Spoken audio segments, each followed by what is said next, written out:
Detective Sergeant Wallace smirked as he dropped the bag of cocaine into Dr. Maya Washington's car. Another drug dealer off the streets. The surveillance footage playing on Maya's laptop showed everything. She slid the sealed federal indictment across her desk.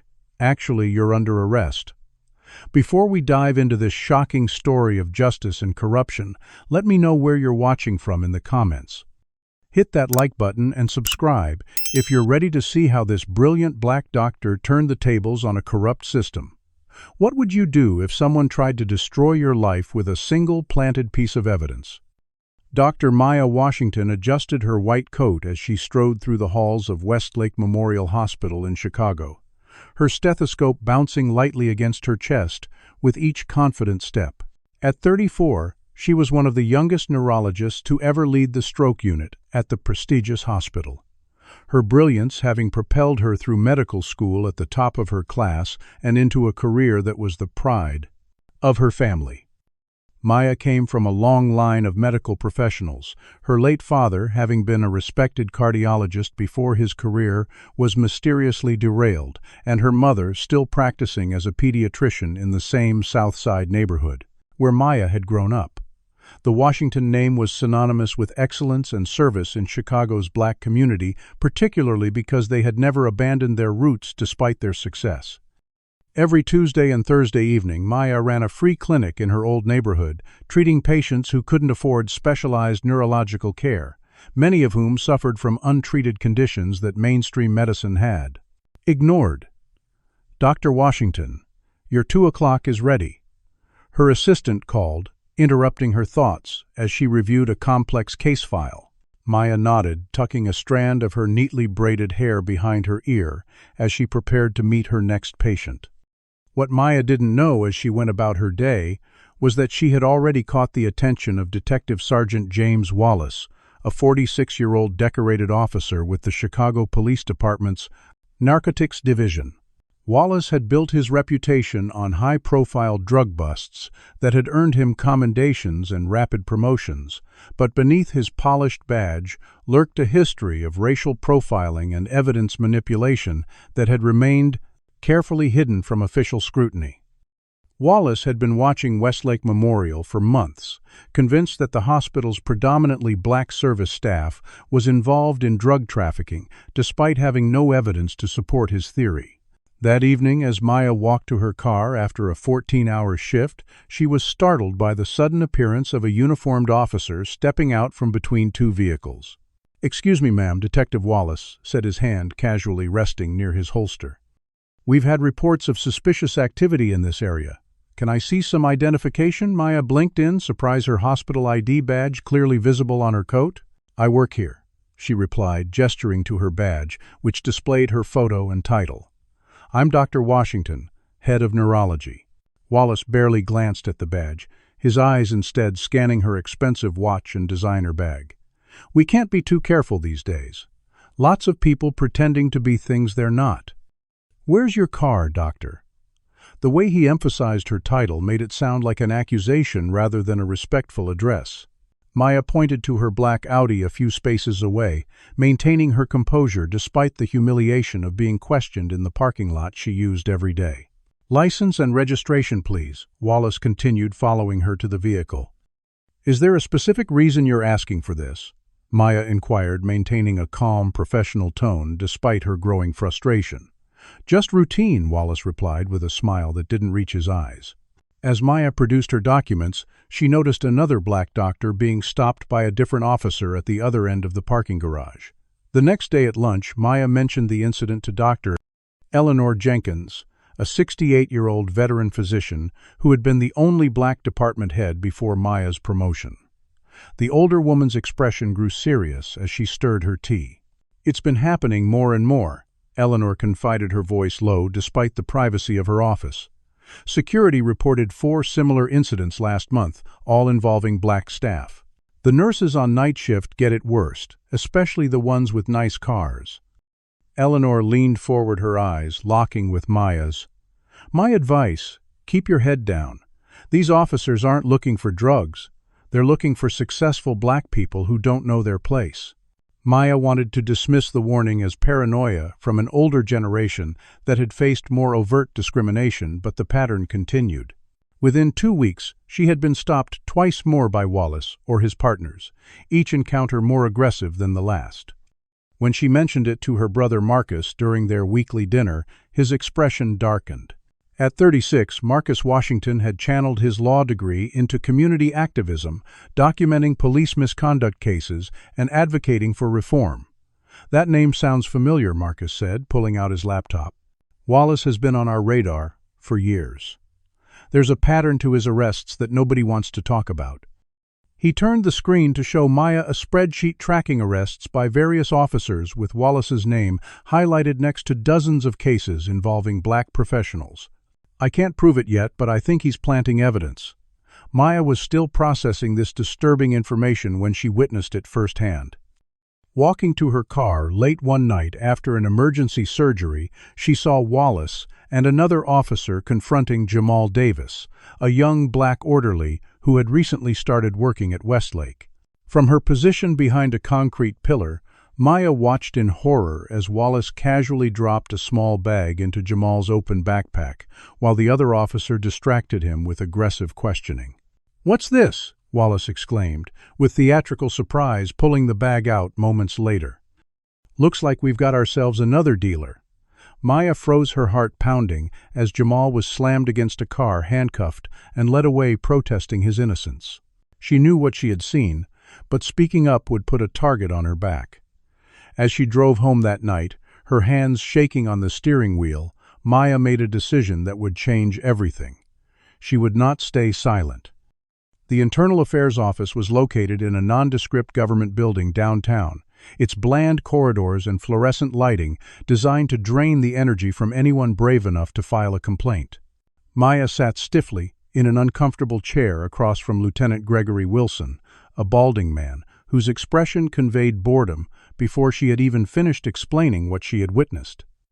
"So you're saying Detective Sergeant Wallace, an officer with 20 years of exemplary service and 14 commendations, planted drugs on a hospital orderly," Wilson summarized, making no effort to hide his skepticism. "Yes, that's exactly what I'm saying," Maya affirmed, maintaining eye contact despite the lieutenant's dismissive tone. "I saw him drop the bag into Jamal's backpack before discovering it. The security cameras in that section of the garage should have captured the whole thing." Wilson made a show of taking notes, but closed his notebook almost immediately. "We'll look into it, Doctor Washington, but without corroborating evidence, it's just your word against a decorated officer's. The cameras in that section have been malfunctioning for maintenance, unfortunately." The dismissal was obvious, but Maya persisted. "Jamal Davis has no criminal record. He's working at the hospital to put himself through nursing school. He doesn't use drugs, let alone sell them." Wilson stood, signaling the end of the interview. "The evidence says otherwise, Doctor. We'll be in touch if we need anything else." But they never called. Instead, Maya began noticing a police cruiser regularly parked across from her condo building. Twice she spotted Wallace watching her in the hospital cafeteria, and once she was certain he followed her home, staying 3 cars behind her the entire way. The message was clear: she was being watched. Maya's concern grew into alarm when she began researching previous drug arrests at the hospital. Using her administrative access, and with help from a sympathetic HR assistant, she discovered that 7 black healthcare workers had been arrested on drug charges in the past 3 years. All cases handled by Wallace or his close partners. All had lost their jobs regardless of the legal outcomes of their cases. All had been caught in the parking garage or just outside the hospital. All had been in their cars when the drugs were discovered. The pattern was unmistakable.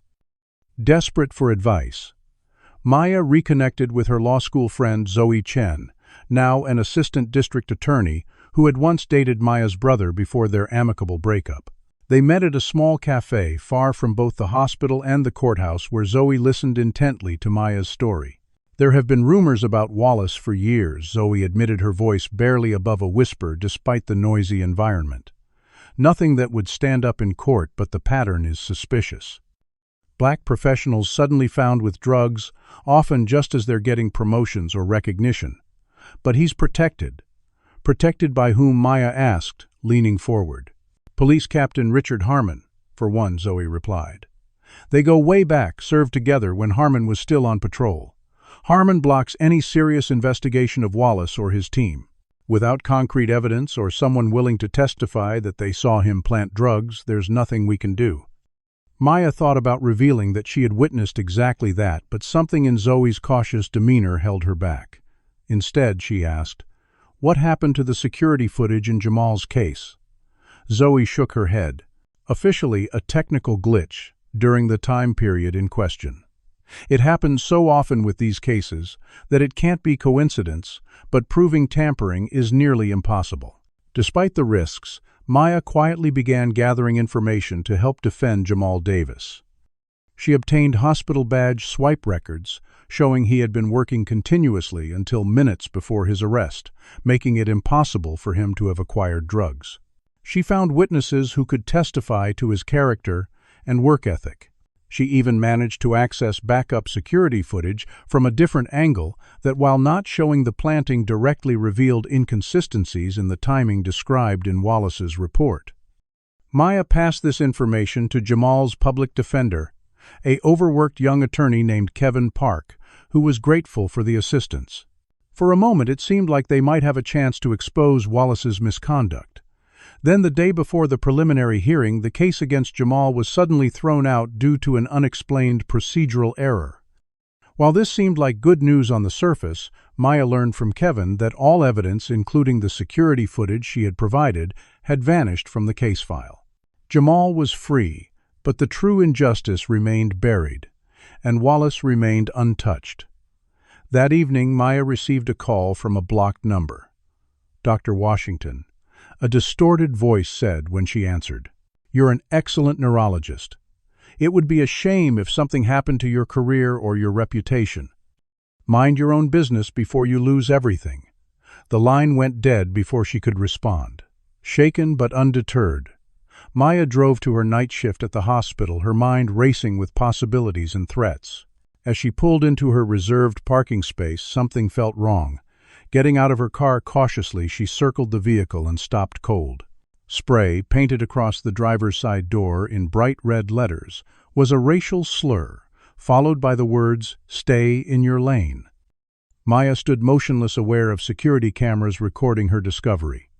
Aware that this violation had occurred in the hospital's supposedly secure parking garage, where keycard access was required. Aware that this was no random act, a targeted message. Someone had access to secure areas. Someone wanted her to be afraid.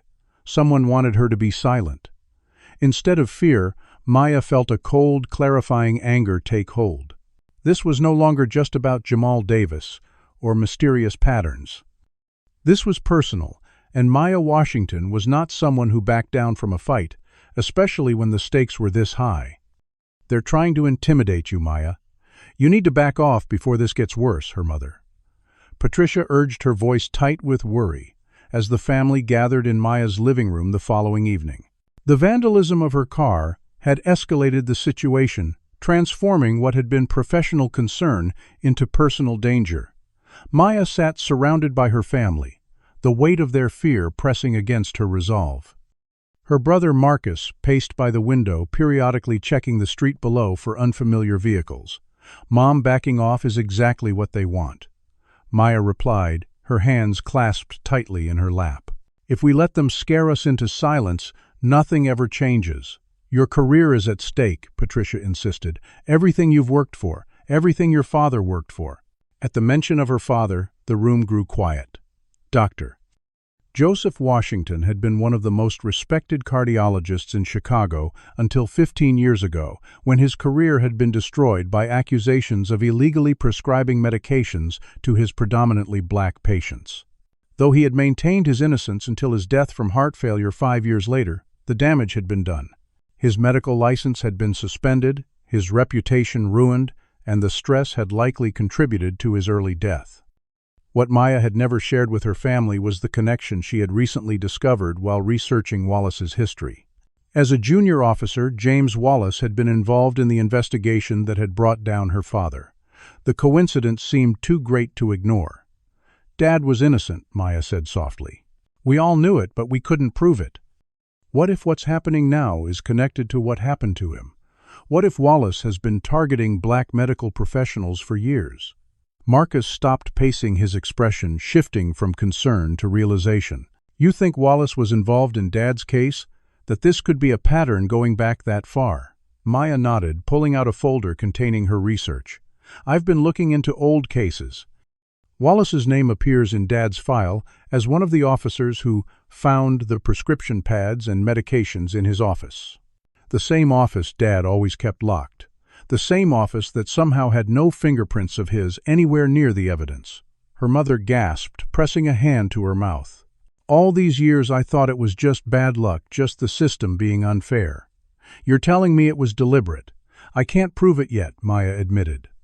But there are too many similarities to ignore. The conversation continued late into the night, cycling between fear, anger, and strategic planning.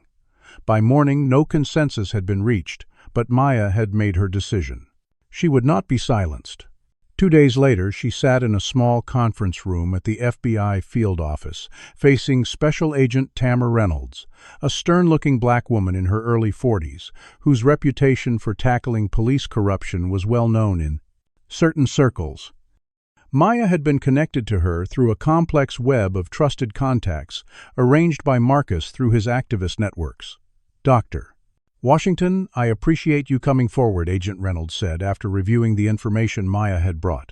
We've had our eyes on Wallace and several other officers in that precinct for some time, but building a case has been challenging. They're careful, and the blue wall of silence is real. So you believe me? Maya asked, surprised by the agent's forthright acknowledgement. I believe there's a pattern that deserves investigation, Reynolds replied carefully. What I can tell you is that you're not the first person to raise concerns about these officers, but previous complaints have mysteriously disappeared or witnesses have suddenly recanted. She leaned forward, her expression grave. What we need is solid, irrefutable evidence. The kind that can't be explained away or made to disappear. Like catching them in the act, Maya suggested. Precisely, but gathering that kind of evidence is extremely dangerous. Wallace and his associates wouldn't hesitate to destroy anyone who threatens them. Your career, your reputation, even your safety would be at risk. Maya thought about her father, about Jamal, about the other victims whose lives had been upended by Wallace's corruption. What would you need from me? Reynolds studied her for a long moment, as if assessing her resolve. Documentation. Recordings. A pattern established over time that shows intent and methodology. But I want to be absolutely clear about the risks, Dr. Washington. This isn't a television drama where the good guys always win. People who challenge corrupt officers often find themselves facing trumped-up charges, professional ruin, or worse. Despite the warning, or perhaps because of its stark honesty, Maya made her decision. I'll do it. Tell me what you need. The plan they developed was methodical and deliberate. Maya would document Wallace's activities using a combination of technologies and strategies designed to create redundant evidence that couldn't easily be destroyed or dismissed. First came the hardware. Dash cams installed in her car with backup cloud storage. Discrete recording devices, disguised as everyday objects like pens and jewelry. A sophisticated security system for her home with multiple off-site backups. Next came the documentation protocol. Maya began keeping meticulous records of every interaction with Wallace or other officers, noting times, locations, witnesses, and exact words exchanged. She tracked Wallace's patrol patterns, creating a map of his movements and interactions throughout the hospital and surrounding areas. With Agent Reynolds' guidance, she identified safe methods of communication and secure locations for meetings to share information. The most difficult part was recruiting allies without exposing them to risk. Maya carefully approached trusted colleagues, particularly those who had witnessed or experienced harassment firsthand. Dr. Eleanor Jenkins became a key ally, using her senior status and extensive network to gather information from other departments. Several nurses agreed to document their interactions with police, creating a hospital-wide web of observers. As weeks passed, the evidence mounted. Wallace's behavior followed clear patterns of targeting black medical professionals, particularly those in positions of authority or on track for advancement. He conducted random searches of their vehicles and lockers far more frequently than those of their white counterparts. He appeared during their shifts asking pointed questions about their movements and associations. But as Maya's documentation efforts intensified, so did Wallace's harassment. He began appearing not just at the hospital but in places where Maya conducted her personal business: her favorite coffee shop, the grocery store near her condo, the gym where she worked out early mornings. Most disturbing was his sudden interest in her patients, particularly those from the South Side clinic.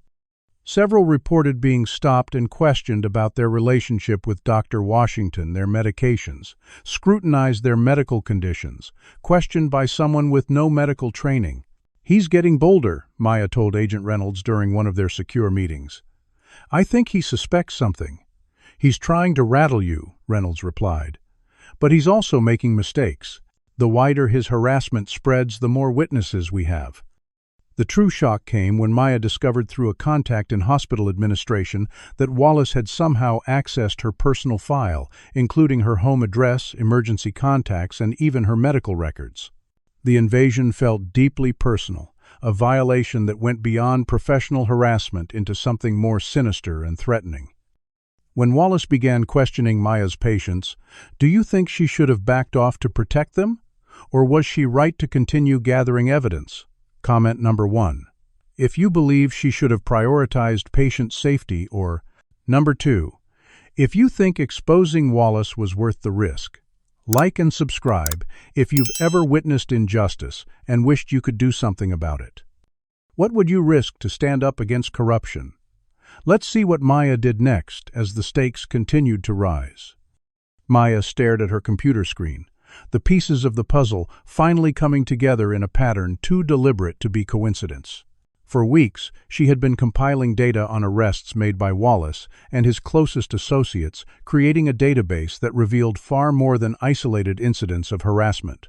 What emerged was a systematic campaign targeting successful black professionals across multiple fields. The hospital was just one hunting ground. Similar patterns appeared in the education system, where black administrators and teachers had been arrested on suspicious drug charges. In the legal profession, where promising black attorneys had seen their careers derailed by unexplained evidence found in their possession. In finance architecture, even city government, the same pattern repeated: a successful black professional rising to prominence, followed by a drug arrest that destroyed everything they had built. The correlation was undeniable. "This is bigger than Wallace," Maya told Agent Reynolds as they met in a secure location, a private room above a bookstore owned by a retired FBI agent. "He's part of a network." Reynolds nodded, reviewing Maya's meticulously organized evidence. "We've suspected as much. The question is how high it goes and who's protecting them." That question was partially answered when Maya connected the cases to their supervisors.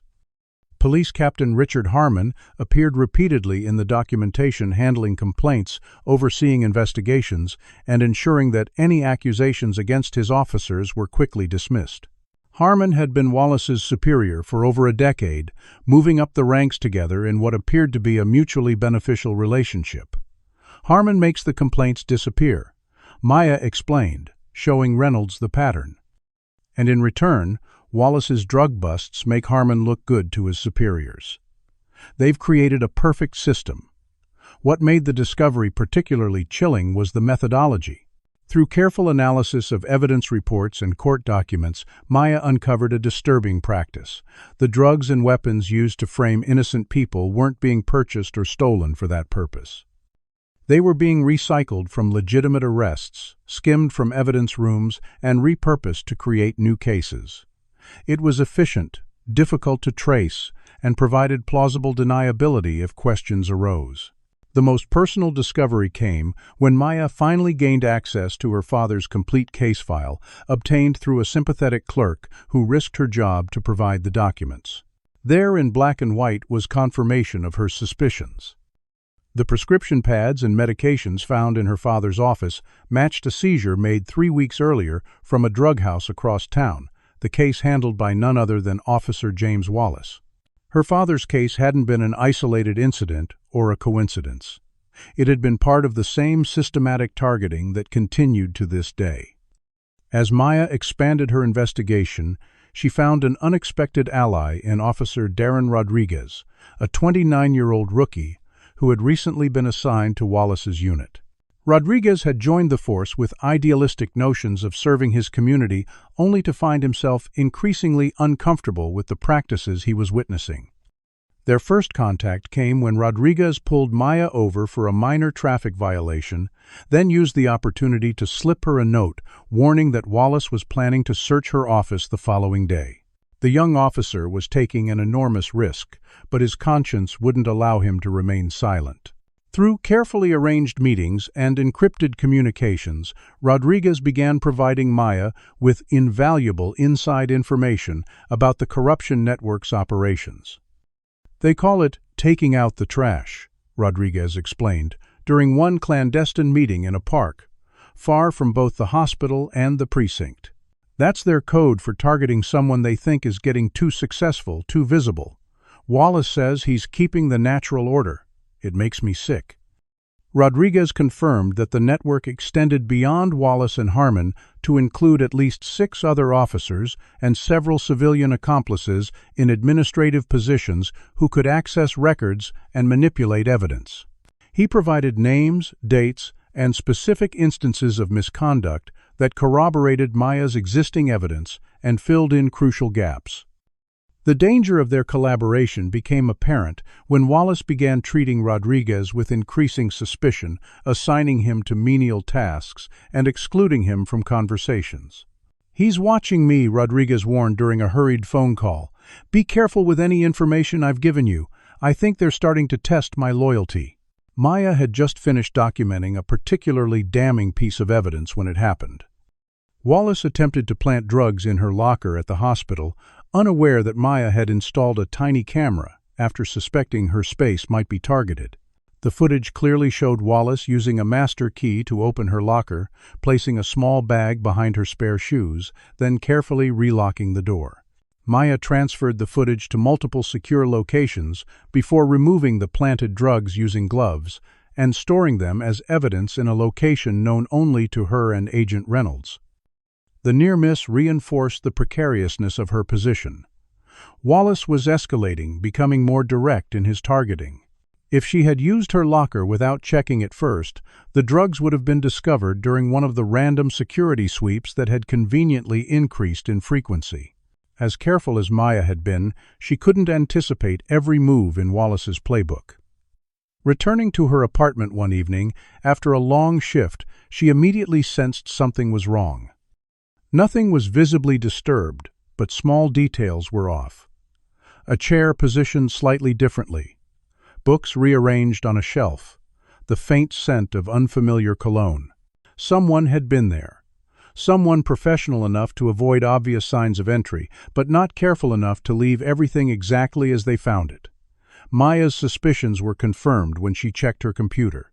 The machine showed recent activity during hours when she had been at the hospital. Files had been accessed, emails read. She didn't need forensic analysis to know who was responsible. Wallace or someone working with him had violated her home, searched her private space, examined her personal information. The invasion crossed a line from professional harassment into something far more sinister. It was a message, a demonstration that nowhere was truly safe, that her private life was as vulnerable as her professional one. As Maya secured her apartment and prepared to leave for a hotel, she realized the true nature of what she was facing. This wasn't just corruption.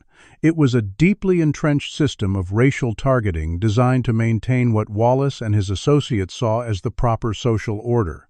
They weren't just dirty cops looking for payoffs or advancement.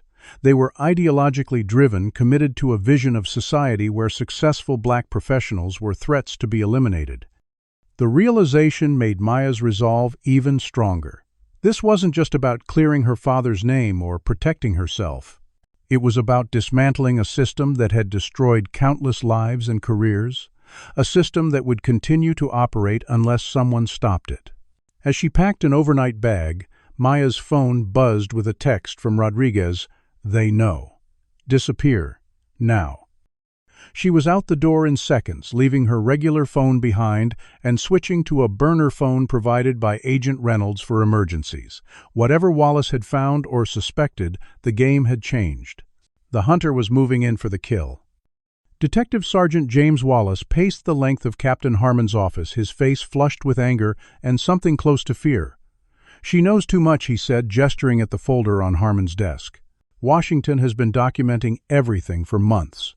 She has footage recordings, witness statements. If even half of this gets out, we're finished." Captain Richard Harmon leaned back in his chair, his expression calculating as he processed the information Wallace had gathered from Maya's computer. At 55, Harmon had navigated too many potential scandals to panic at the first sign of trouble. "What about her sources inside the department?" he asked, tapping a finger against the folder. Wallace shook his head. "Not sure yet, but I have suspicions. Rodriguez has been acting strange, asking questions. He might be feeding her information." "Deal with him," Harmon said simply. "Make it clear, make it quiet." He stood walking to the window that overlooked the precinct parking lot. "As for Dr. Washington, we need something definitive, something that destroys her credibility completely." "I've been laying groundwork at the hospital," Wallace replied. "Rumors about prescription issues, suggestions of impairment during procedures, but nothing's sticking. Her record's too clean, and she's too well respected." Harmon turned a cold smile forming. "Then we don't attack her as a doctor, we attack her as a criminal. The same play that worked on her father." The plan they formulated was comprehensive and ruthless.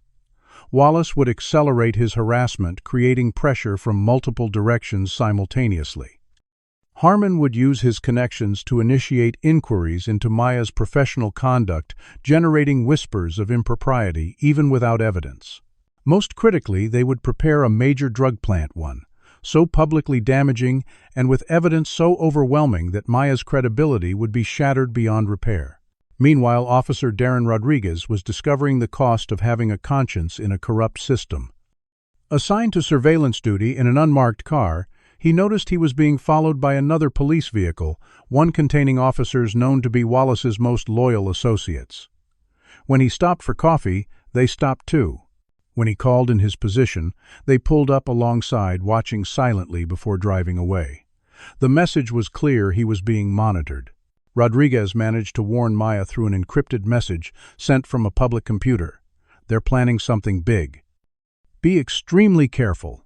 I think I'm being watched." Agent Reynolds confirmed Rodriguez's warning when Maya contacted her through their secure channel.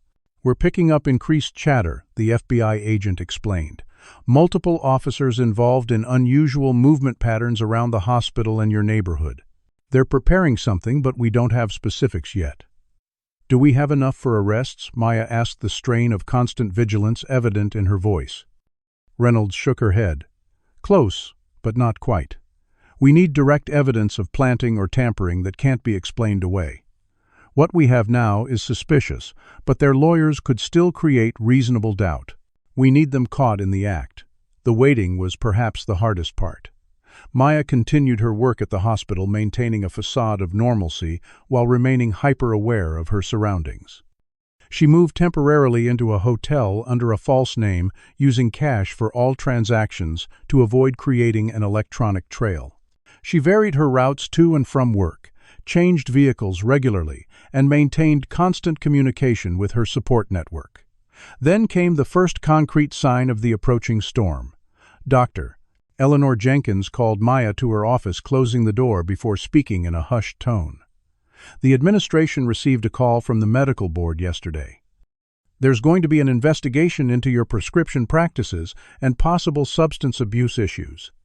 Maya had expected something like this, but the reality still hit hard. "Who filed the complaint?" Anonymous Eleanor replied. "But the timing is suspicious. It came right after Captain Harmon had lunch with Dr. Phillips." Dr. Phillips was the hospital's chief administrator, a man known for prioritizing the institution's reputation above all else. "They're trying to isolate me professionally," Maya realized. "Create doubt about my competence before they make their big move." Her prediction proved accurate. Within days, Maya noticed colleagues treating her differently. Conversations stopped when she entered rooms. Surgical schedules were adjusted to minimize her involvement in complex cases. The administration cited routine review as the reason, but the message was clear: Maya was under suspicion. The pressure extended beyond the hospital. Several of Maya's regular patients called to cancel appointments, some offering vague excuses, others admitting they had been questioned by police about Dr. Washington's treatment methods. A particularly vulnerable patient, an elderly man with early Parkinson's disease, tearfully confessed that officers had suggested his medications might be part of an investigation, and that continuing to see Dr. Washington could complicate things. Maya recognized the tactic for what it was: isolation and intimidation, designed to leave her vulnerable and alone when the final blow came. Despite the mounting pressure, Maya continued gathering and securing evidence. She made multiple backups of all documentation, storing them in locations known only to her most trusted allies. She prepared detailed statements about the harassment campaign, with instructions for their release should anything happen to her. She even recorded video testimonials explaining the situation and naming those involved insurance against the worst-case scenario. Agent Reynolds approved these precautions while adding her own. "We're setting up surveillance on Wallace and his key associates," she explained during a brief meeting in Maya's hotel room. "If they make a move, we'll know. But remember, we need to catch them in the act. Don't try to handle this yourself." The warning came just in time. That evening, Maya received an urgent call about a patient in crisis, supposedly needing her specific expertise for a complex neurological emergency. The call came through official channels routed through the hospital switchboard, but something felt wrong. The details were vague, the timing suspicious. When Maya called back to verify with the emergency department, she was told no such patient had been admitted. "It's a setup," she told Reynolds immediately. "They're trying to lure me somewhere." "Where were you told to go?" Reynolds asked. "The north parking structure. Lower level. That's isolated, minimal security cameras," Reynolds noted. "Perfect for an ambush or a plant. Stay away. We'll monitor the location." Maya followed the advice, using the opportunity to implement the next phase of her own counterplan. While Wallace and his associates waited for her at the north parking structure, Maya was documenting their absence from their assigned patrol areas, creating another piece of evidence showing their coordination and intent. What she couldn't anticipate was Wallace's adaptability. When she didn't appear at the planned location, he quickly pivoted to an alternate strategy. As Maya finally left the hospital after her shift, taking extra precautions and using a different exit than usual, she still had to return to her car in the main physician's parking area. It was there that Wallace made his move, timing his routine patrol to coincide with her arrival.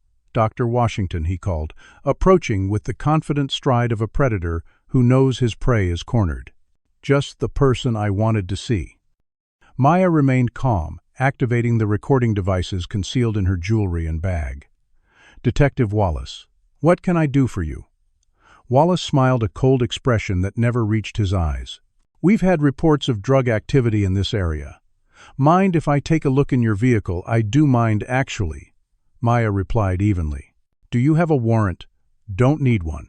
"If I have reasonable suspicion," Wallace countered, already moving toward her car. "And I've received a very specific tip about your vehicle." Maya knew her rights, but also recognized the trap.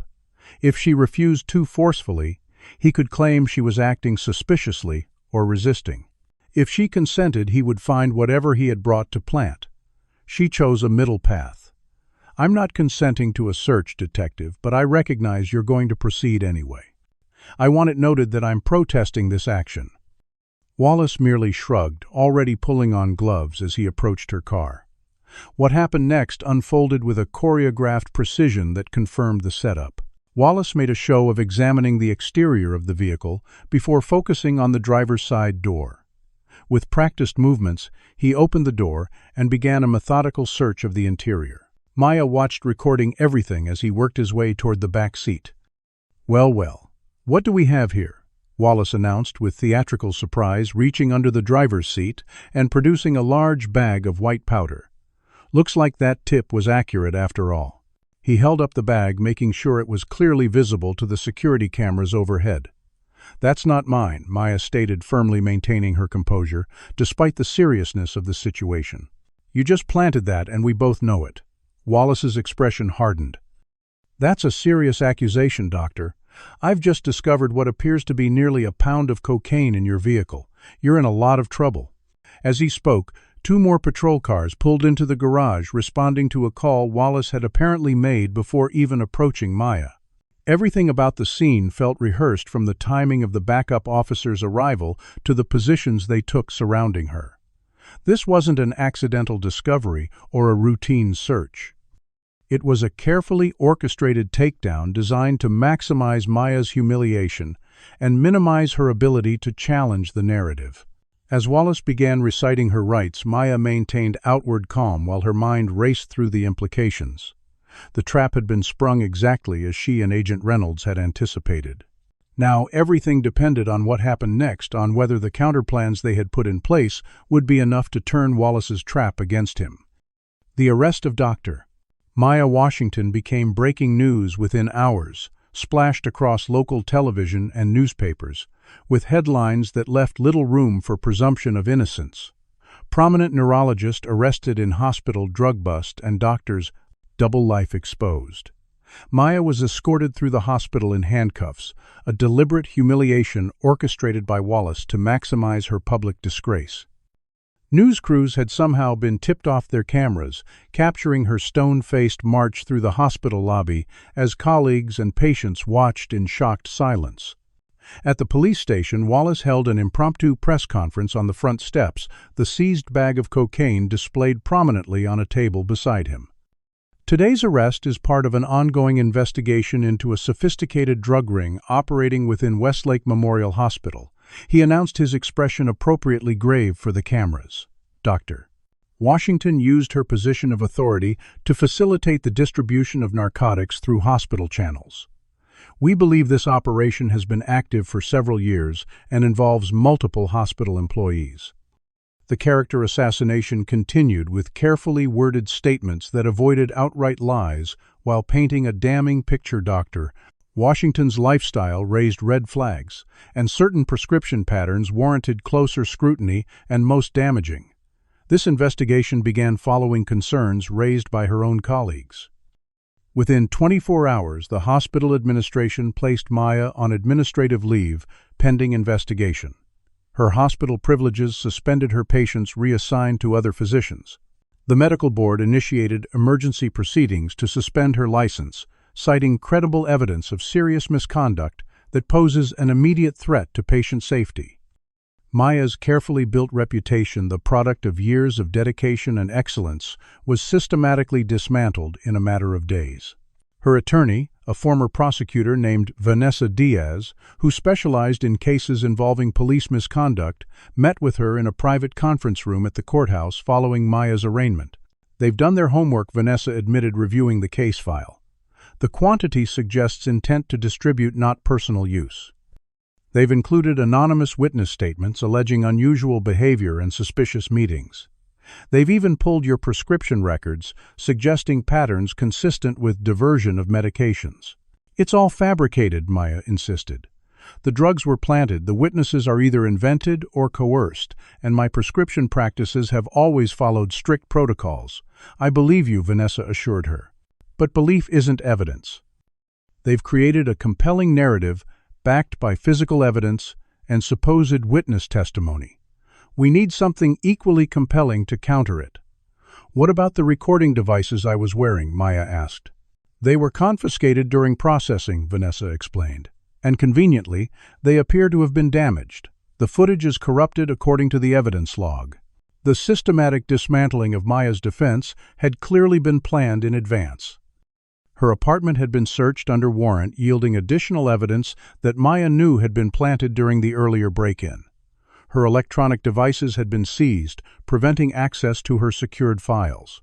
Her professional reputation was being shredded by strategic leaks to the press, making it difficult to find colleagues willing to support her publicly. Even Maya's personal support network began to fracture under the pressure. Some friends distanced themselves, unwilling to be associated with a scandal of this magnitude. Others were subjected to subtle intimidation, warned that supporting Maya could lead to unwanted scrutiny of their own lives and careers.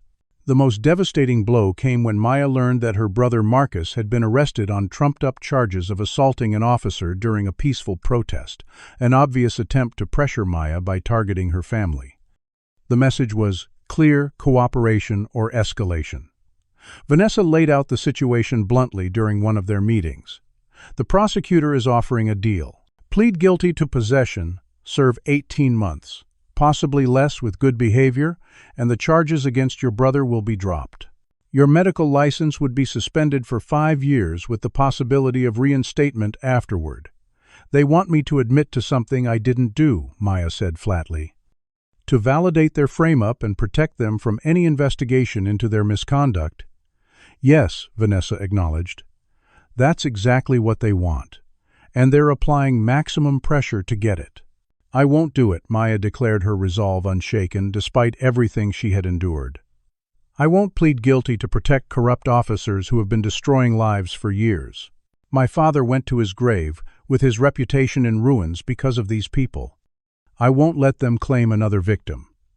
Vanessa studied her client, respect mingling with concern. Then we fight. But you need to understand what that means. This will get worse before it gets better. They'll escalate the pressure attack from new angles, try to break you down physically and emotionally. What neither of them knew was that Officer Darren Rodriguez had disappeared. After sending a final warning message to Maya on the night of her arrest, he had failed to report for duty the following day. His apartment was found empty, his personal belongings apparently packed in haste. Wallace spread the word that Rodriguez had likely fled to avoid an internal affairs investigation into evidence tampering, implying that the young officer had been working with Maya. The truth was far more concerning. Rodriguez had narrowly escaped an attempt to silence him, permanently fleeing his apartment minutes before Wallace's most trusted associates arrived to talk with him. Now, in hiding, he was unable to provide the testimony that could have supported Maya's claims. As days turned into weeks, Maya's situation grew increasingly desperate. Released on bail but confined to house arrest with an electronic monitor, she watched helplessly as her life's work was systematically dismantled. Her savings were rapidly depleted by legal fees, her reputation destroyed by calculated leaks and rumors, her future in medicine seemingly over regardless of the legal outcome. Even Agent Reynolds had been forced to maintain distance, their communication channels compromised after Maya's arrest. From the outside, it appeared that Wallace and his network had won completely. Maya Washington, once respected and admired, now sat alone in her apartment, ostracized and discredited, facing years in prison for crimes she hadn't committed. But appearances can be deceiving.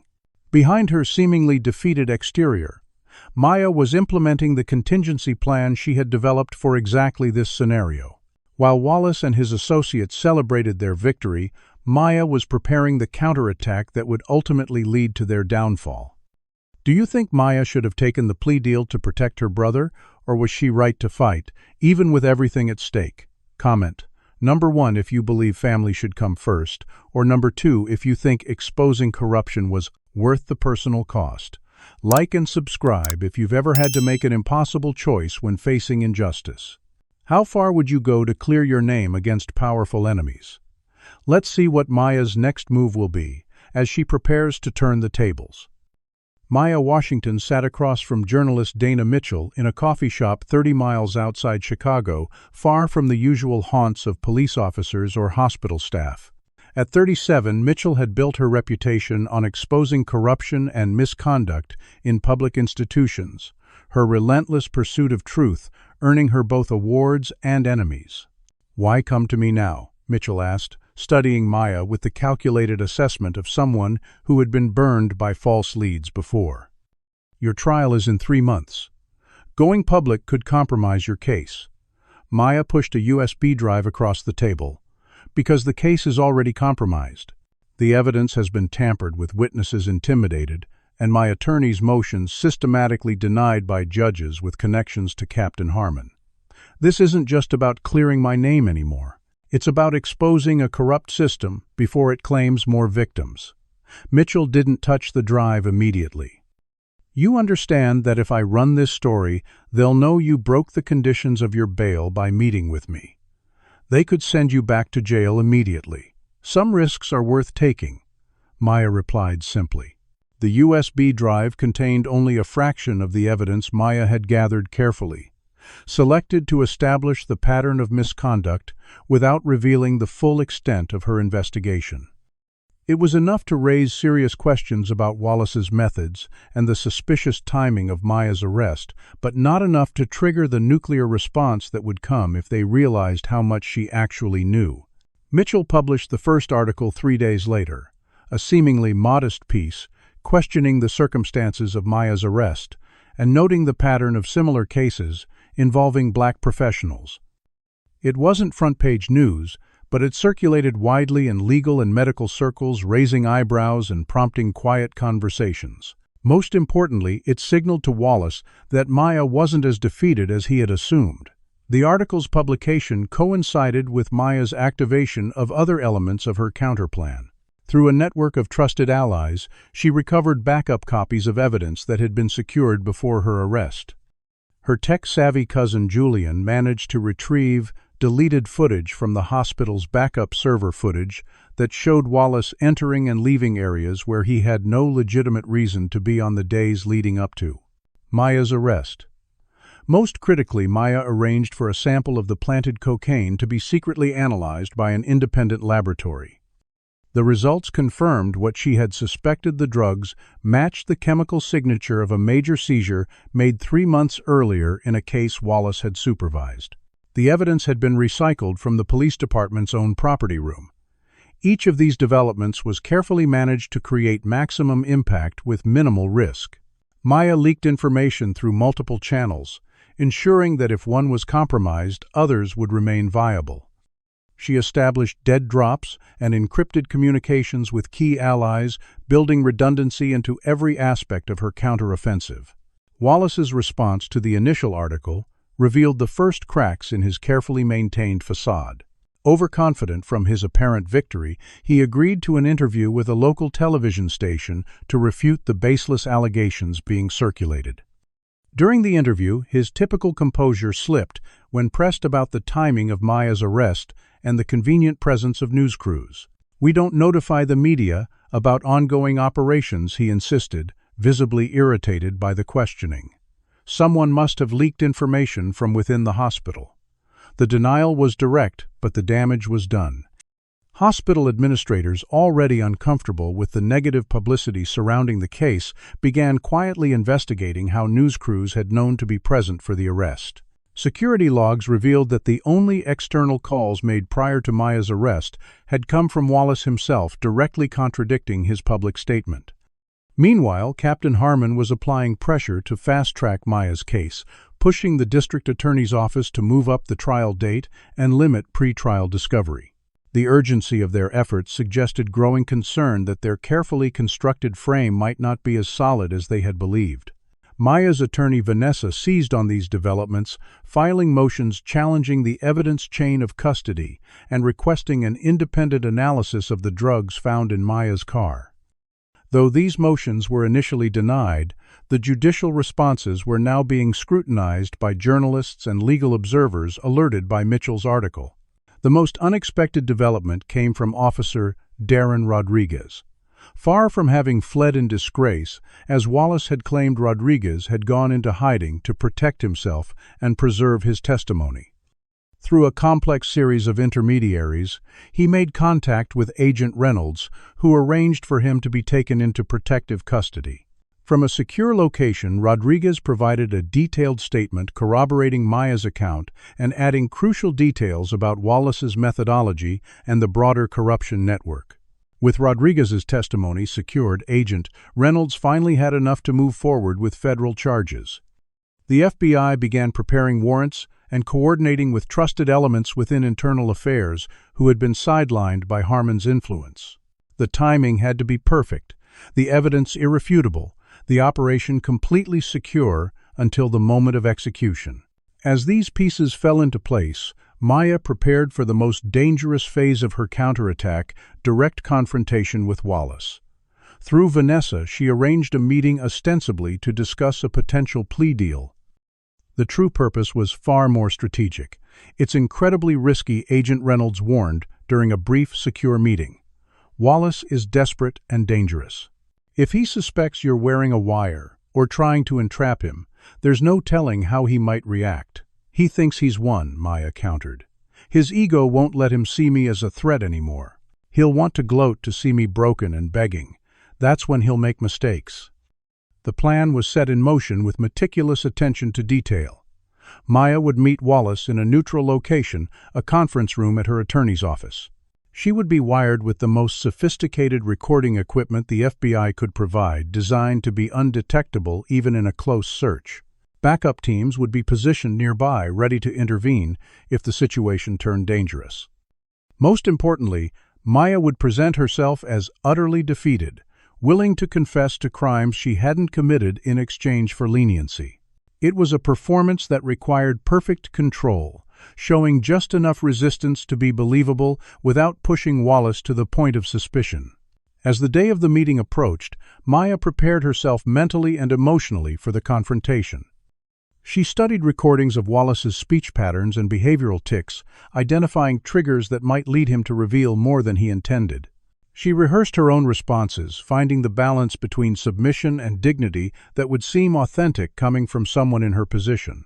On the morning of the meeting, Maya dressed carefully in a subdued outfit that suggested diminished circumstances, her once confident appearance now deliberately muted. As she was fitted with the recording equipment and briefed one final time on the operation protocols, she felt a strange calm settle over her. After months of being hunted, she was finally becoming the hunter. Wallace had taken everything from her, believing that, in doing so, he had rendered her harmless. He was about to discover just how dangerous Maya Washington could be. The conference room at Vanessa Diaz's law office was deliberately chosen for its bland neutrality, a space designed to fade into the background while the human drama took center stage. Maya sat at the polished table, hands folded before her, the picture of a woman who had accepted defeat. The recording equipment concealed beneath her clothing was state-of-the-art, virtually undetectable, and transmitting to FBI agents stationed in vehicles nearby. When Detective Sergeant James Wallace entered, flanked by a department attorney, his expression held the barely concealed satisfaction of a predator surveying captured prey. "Dr. Washington." He greeted her with mock courtesy, taking the seat across from her. "I understand you wanted to discuss your situation." Maya allowed her shoulders to slump slightly. Her gaze lowered. "I want this to be over," she said quietly. "My brother shouldn't suffer because of me." Vanessa began outlining a proposed plea agreement, but Wallace interrupted, waving a dismissive hand. "Before we get into specifics, I'd like to speak with Dr. Washington alone." The department attorney frowned. "Detective, that's not protocol for these discussions." "It's fine." Maya interjected the slight quaver in her voice, perfectly calibrated. "I have nothing to hide anymore." After a moment of hesitation, both attorneys stepped outside, leaving Maya alone with the man who had systematically destroyed her life. As soon as the door closed, Wallace's professional demeanor shifted, revealing the contempt beneath. "You know, I almost respect how long you held out," he said, leaning back in his chair. "Most people break much sooner." "Why me?" Maya asked the genuine question, serving both her personal need to understand and the operational goal of drawing him out. "Why target me specifically?" Wallace studied her for a moment, weighing how much to reveal to someone he believed was no longer a threat. "You made yourself a target, Doctor. Coming into my territory, thinking you were untouchable with your fancy degree and your community clinic. Acting like you belonged in that position." The racial subtext was unmistakable, confirming what Maya had long suspected about Wallace's motivations.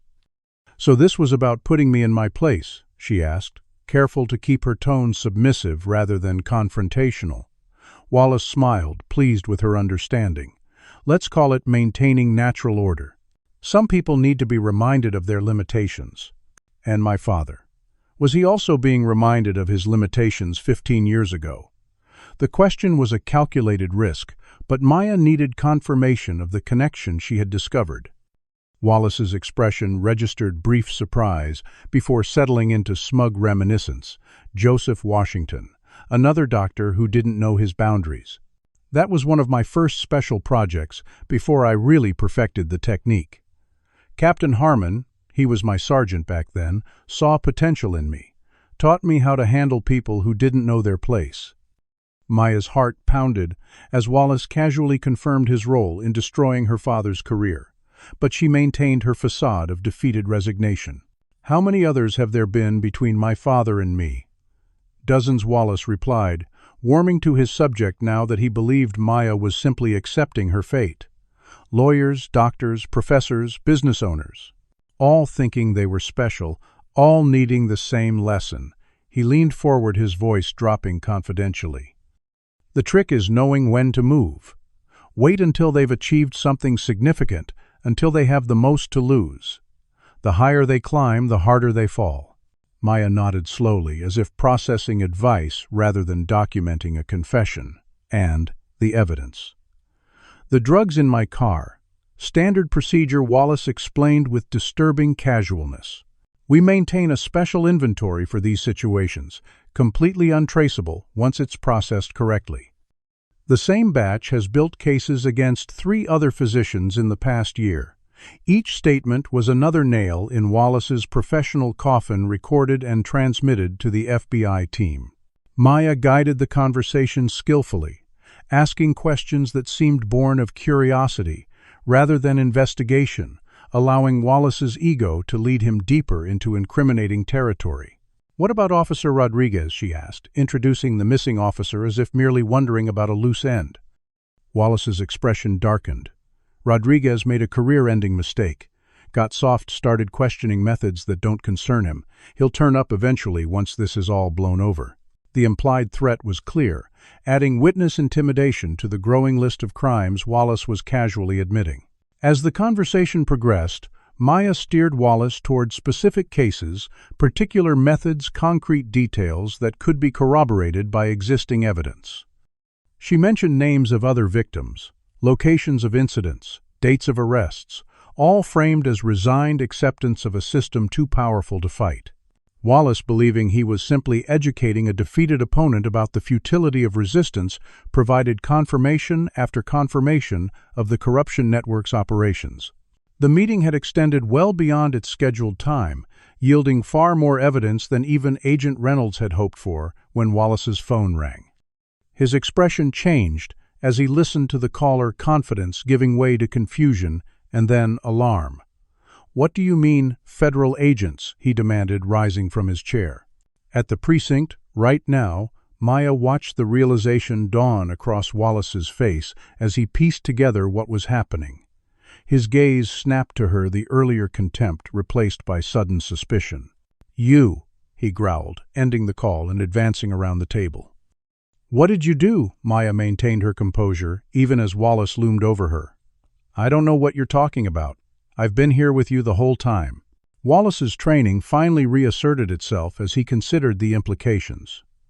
"You're wired," he said flatly, reaching toward her. "You've been recording this entire conversation." Maya backed away, maintaining distance between them. "Detective Wallace, I think we should call the attorneys back in now." But Wallace was beyond procedural concerns, his career and freedom suddenly in jeopardy. With surprising speed, he lunged forward, grabbing Maya's arm and ripping at her clothing, searching for the recording device he now knew must be there. "Where is it?" he demanded, his controlled demeanor completely abandoned. "What did you do with the recordings?" Maya struggled against his grip, genuinely frightened now despite knowing help was nearby. "Let go of me, this is assault." Wallace's hand found the small transmitter concealed beneath Maya's collar, and his expression transformed into pure rage. "You think you're clever. You think this changes anything. Do you have any idea who you're dealing with?" He ripped the device free, throwing it to the floor and grinding it under his heel, unaware that it was merely one component of a redundant system that his confessions had already been transmitted and recorded. "No one testifies against me," he snarled, pushing Maya against the wall with enough force to knock the breath from her lungs. "No one. Do you understand? By the time I'm finished, there won't be enough left of you to put in a cell." His hand moved toward his weapon, a motion so instinctive it seemed to surprise even him. In that moment, the line between corrupt officer and violent criminal disappeared completely, leaving only a desperate man willing to do anything to protect himself. The conference room door burst open as FBI agents, alerted by the escalating confrontation being transmitted from Maya's remaining recording devices, rushed in with weapons drawn. Federal agents, hands where we can see them. Wallace froze, caught in a position that left no room for explanation or denial. As he was handcuffed and read his rights, his expression shifted from rage to disbelief and finally to a cold, calculating assessment of his situation. He said nothing further, but his eyes locked with Maya's in a final wordless exchange that carried both grudging acknowledgement of her victory and a promise that this confrontation was not truly over. As Wallace was led away, Maya remained in the conference room, her heart racing but her mind clear.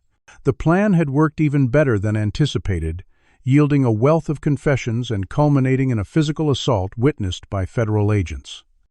After months of being the victim of watching her life and career systematically dismantled, she had finally reclaimed control. Justice for her father, for herself, and for all of Wallace's other victims was finally within reach. But Maya knew better than to celebrate prematurely. Wallace was just one part of a larger corruption network, and the most dangerous phase of the operation was still unfolding. As she gathered herself to join Agent Reynolds for a debriefing, Maya wondered how Captain Harmon and the others were responding to the raids now underway, and whether the evidence they had accumulated would be enough to dismantle the entire system that had protected Wallace for so long. The coordinated raids targeting Wallace, Harmon, and their associates unfolded with military precision across Chicago, the culmination of months of covert investigation and strategic planning. Maya watched from the safety of an FBI field office as live updates came in each report, adding another piece to the justice she had fought so hard to achieve. Captain Richard Harmon was arrested at police headquarters, his expression of stunned disbelief, captured by department security cameras as federal agents, led him through the bullpen in handcuffs. 4 other officers from Wallace's inner circle were taken into custody at various locations, while evidence teams executed search warrants on homes, vehicles, and precinct lockers. The scale of the corruption they uncovered exceeded even Maya's detailed documentation. Hidden accounts containing hundreds of thousands of dollars in unexplained income, unregistered weapons and drugs skimmed from evidence rooms. Most damning were the meticulously kept records found in a safe at Harmon's lake house, detailing 15 years of targeted operations against successful black professionals across multiple fields. He kept trophies, Agent Reynolds explained, showing Maya photographs of the recovered documents. News clippings of careers, destroyed court records of convictions, secured even personal items taken during arrests. He treated it like a collection. The files included Maya's father's case, complete with photographs of the planted evidence and notes on the methodology used to ensure his conviction. The documentary proof of Joseph Washington's innocence brought Maya to tears, the vindication coming too late for her father to witness, but powerful nonetheless. "He'll be cleared posthumously," Reynolds assured her. "All of his cases will be reviewed and overturned. His medical license will be restored in the official record." As news of the arrest spread, the full extent of the corruption ring began to emerge. Dozens of officers and civilian accomplices were implicated, their involvement ranging from active participation to deliberate blind eyes turned to obvious misconduct. The network had extended into the prosecutor's office, the court system, and even hospital administration, with individuals in positions of authority helping to suppress complaints and facilitate frame-ups. Officer Darren Rodriguez emerged from protective custody to become a key witness, his testimony, providing crucial corroboration of the conspiracy's methods and targets. Other officers, previously silenced by fear or complicity, began coming forward with their own accounts, creating an avalanche of evidence that made denial impossible. For Maya, the most meaningful moment came when the young orderly Jamal Davis and other victims of Wallace's corruption gathered in her attorney's office, their wrongful convictions now in process of being overturned. "You saved us," Jamal said, simply expressing what many felt. "You stood up when no one else would, when everyone else told you to stay quiet and accept it. You risked everything." Maya's personal vindication came swiftly as the evidence of her framing became public.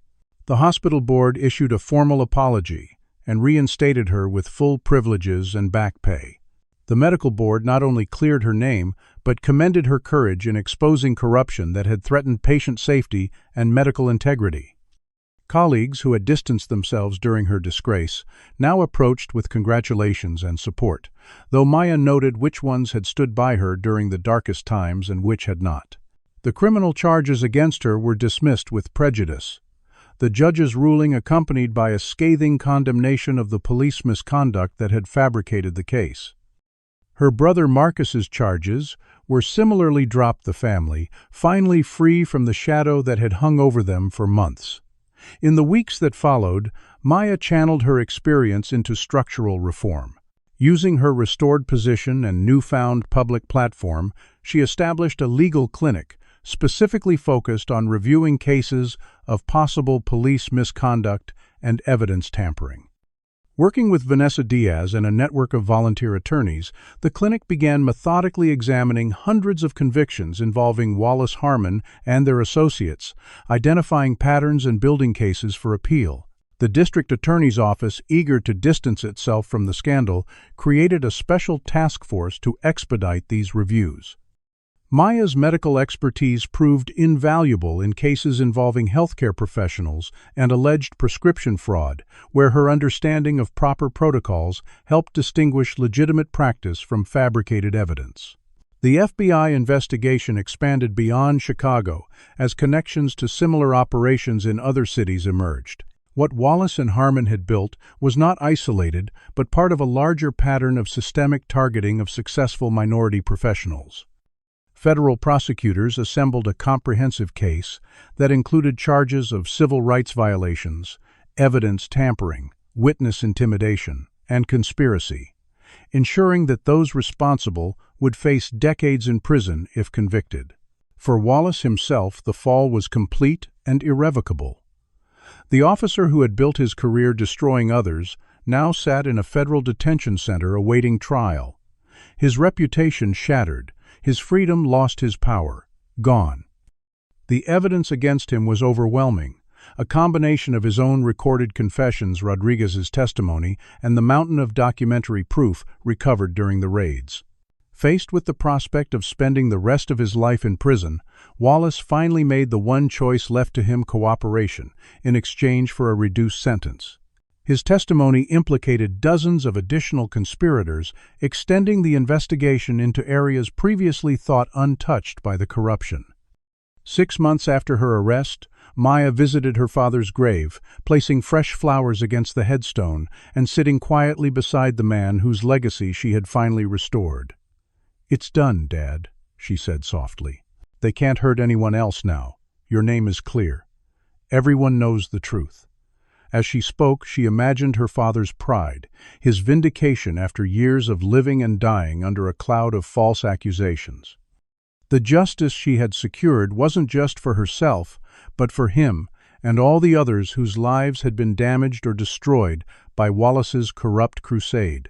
In a final act of closure, Maya attended Wallace's sentencing hearing, watching as the man who had systematically targeted black professionals for 15 years received a 20-year federal prison sentence.